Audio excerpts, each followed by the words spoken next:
Comrades, ఈ రోజు దేశవ్యాప్తంగా కార్మిక సంఘాల ఆధ్వర్యంలో ముఖ్యంగా ఈ రోజు బ్లాక్ డే.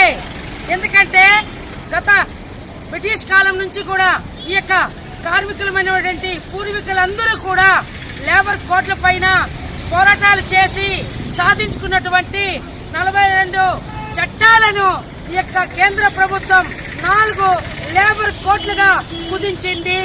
ఈ రోజు ఈ యొక్క 4 లేబర్ కోడ్ల వల్ల చాలా కార్మిక ఉద్యోగ ఉపాధ్యాయ వర్గానికి చాలా నష్టదాయకము.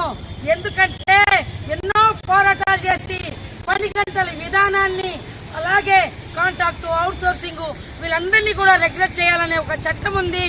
అలాగే ఈరోజు మహిళలు కూడా రాత్రుల వేళల్లో పని చేయరాదనే ఒక చట్టం ఉంది.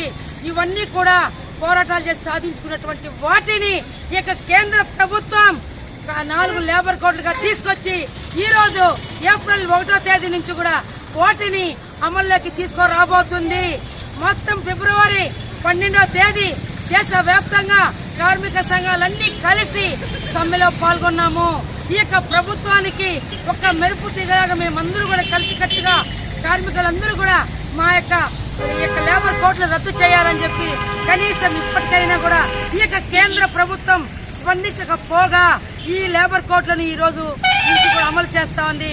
కాబట్టి ఈ లేబర్ కోడ్ల వల్ల ఈ యొక్క కార్మిక వర్గానికి చాలా నష్టదాయకము. ఇక్కడైతే ఈరోజు ASHA anganwadi mid day meals ఇలాంటి స్కీమ్ వర్కర్లందరినీ కూడా రెగ్యులేట్ చేసే అవకాశం ఉండదు. 10 గంటలు ఈరోజు 8 గంటల పని విధానాన్ని ఈ యొక్క రాష్ట్ర ప్రభుత్వం జీవో నెంబరు 21 తీసుకొచ్చి 2 గంటలు అదనంగా పెంచింది. కాబట్టి అలాగే ఈరోజు రాత్రి వేళల్లో కూడా మహిళలు పని చేయొచ్చు. ఎక్కడైనా పరిశ్రమల్లో కానీ కర్మాగారం ఎక్కడ ఒక చోట వాళ్ళు పనిచేస్తే అనే దీన్ని కూడా చట్టాన్ని తీసుకొచ్చింది. మేము ఒకటే కోరుతున్నాం, యొక్క కేంద్ర ప్రభుత్వాన్ని వెంటనే కూడా ఈ యొక్క లేబర్ కోడ్లని రద్దు చేయని పక్షంలో ఇప్పటికే చాలా రకరకాలుగా నిరసన కార్యక్రమాలు ధర్నాలు పెద్ద ఎత్తున చేస్తున్నాము.